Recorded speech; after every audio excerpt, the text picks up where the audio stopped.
Pour aider cette chaîne, partagez, likez, commentez, et puis peut-être, aidez-nous sur Tipeee. Le monde diplomatique analyse.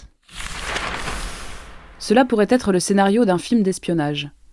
Des services secrets piègent des appareils de transmission qui explosent de manière simultanée.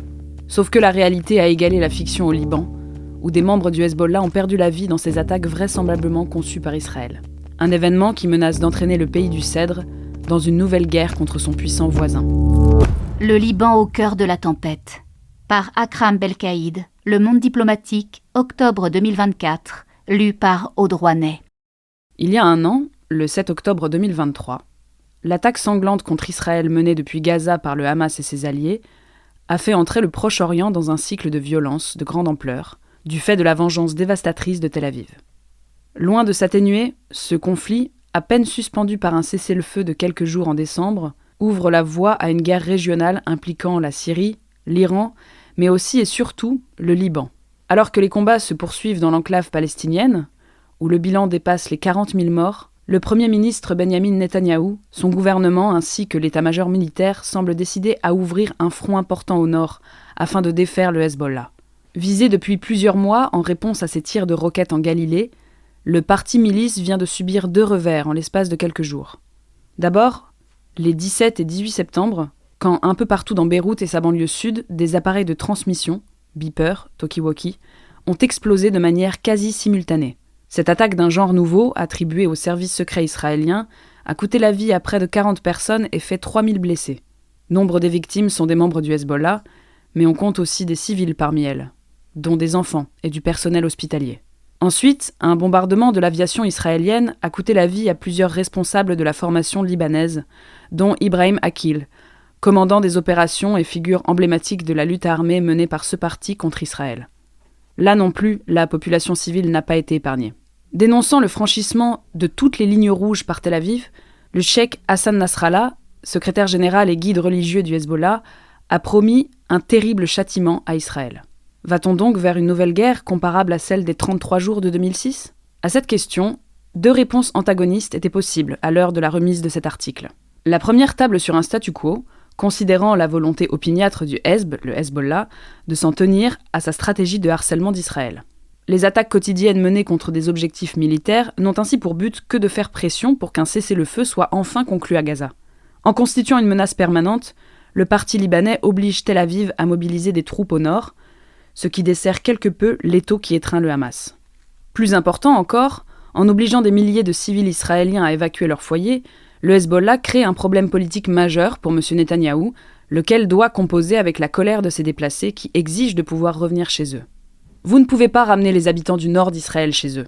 Le front du Liban avec Israël restera ouvert jusqu'à la fin de l'agression à Gaza, a ainsi averti M. Nasrallah. La seconde possibilité, inéluctable pour nombre de commentateurs dans le monde arabe, serait une escalade débouchant sur l'embrasement et une nouvelle invasion du Liban par l'armée israélienne. Ce serait la 4e depuis 1978. Il est en effet possible que la retenue du Hezbollah s'atténue au fil du temps, surtout si Israël lui inflige de nouveaux coups, qu'ils soient spectaculaires ou non. Avec l'affaire des appareils de transmission piégés, c'est la réputation d'organisation rigoureuse et incorruptible de ce parti qui a été entachée. Comment expliquer que ces beepers n'aient pas été inspectés avant leur distribution ?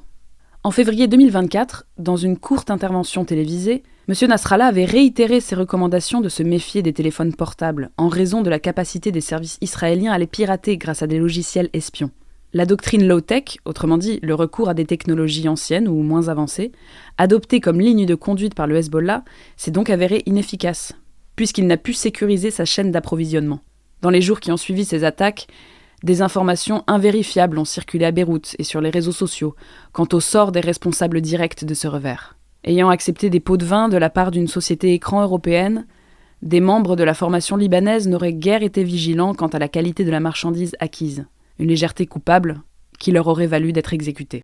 Quoi qu'il en soit, seule une action d'éclat du parti milice contre Israël pourrait restaurer le prestige qu'il a perdu dans cette affaire. Sans attendre ce prétexte, Israël a décidé de durcir ses opérations en menant d'intenses bombardements le lundi 23 septembre, date à laquelle le bilan provisoire atteignait 492 morts, dont 35 enfants et 58 femmes, sans oublier 1645 blessés, selon le centre des opérations d'urgence du ministère de la Santé libanais. Comme à son habitude, Tel Aviv s'est justifié en arguant que le Hezbollah utilisait la population civile comme bouclier humain, tout en précisant avoir visé 1300 cibles militaires. Il restait à savoir si cela préfigurait une campagne aérienne intense qui viserait tout le pays, y compris Beyrouth, et qui déboucherait sur une invasion terrestre. « Nous sommes en train d'inverser le rapport de force à la frontière », a déclaré M. Netanyahou, confirmant ainsi la possibilité d'une nouvelle guerre israélo-libanaise. Dans un contexte d'appel à la désescalade, mais aussi de silence de la majorité des capitales arabes, le Premier ministre sait qu'il peut compter sur la complaisance des Occidentaux, quoi qu'il entreprenne. À Washington, Paris ou Londres, on ne s'indigne guère de la manière dont est menée l'intervention à Gaza, alors que la Cour internationale de justice, la CIJ, évoquait dès janvier le risque d'un génocide. De quoi ouvrir de nouvelles perspectives au Premier ministre avec la possibilité d'appliquer un même schéma dans le sud du Liban comme dans l'enclave palestinienne. Cela se traduirait par la création de zones désarmées, où l'armée israélienne pourrait intervenir à sa guise, de façon à garantir la sécurité de sa propre population frontalière. Outre qu'elle permet de retarder ad vitam aeternam les procédures judiciaires à son encontre, le chef du gouvernement israélien est d'autant plus enclin à s'engager dans cette voie que ses alliés nationalistes religieux sont persuadés que leur pays mène enfin la grande guerre qui le libérera de tous ses ennemis.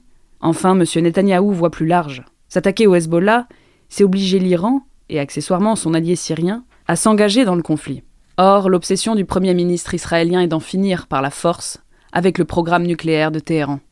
Dans ce contexte, et comme cela a été le cas à plusieurs reprises dans l'histoire contemporaine, les Libanais savent que le sort de leur pays leur échappe et qu'il dépend du degré de fermeté que les grandes puissances manifesteront face à Israël. Dans un discours censé exprimer la solidarité de la France avec le pays du Cèdre, le président Emmanuel Macron s'est bien gardé de condamner les attaques terroristes aux beepers piégés et s'est contenté d'enjoindre aux Libanais d'éviter le pire, en dénouant la crise politique qui empêche depuis octobre 2022, date de la fin de mandat de M. Michel Aoun, la désignation d'un nouveau président.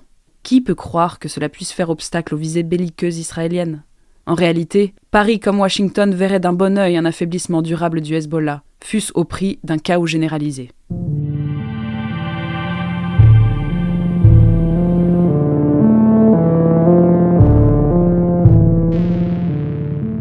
Alors, pour aider cette chaîne, partagez, likez, commentez, et puis peut-être, aidez-nous sur Tipeee.